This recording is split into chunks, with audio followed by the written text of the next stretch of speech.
السلام علیکم جی۔ تو دوستو کیا حال ہے؟ آج کی کلاس میں ہم سیکھیں گے سونے کی دعا۔ سونے کی دعا سیکھنے سے پہلے ہمیں سونے کے کچھ آداب بھی پتہ ہونے چاہیے۔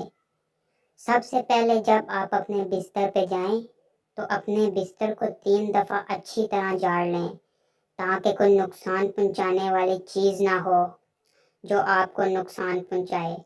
ہمیشہ سیدھی کروٹ لیٹیں، الٹا ہو کر کبھی بھی نہ سوئیں۔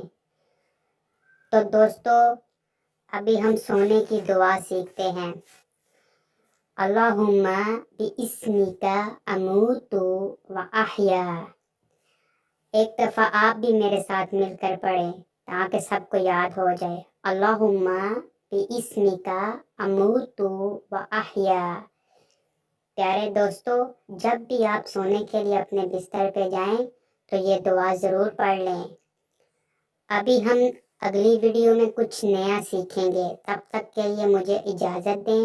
اللہ حافظ۔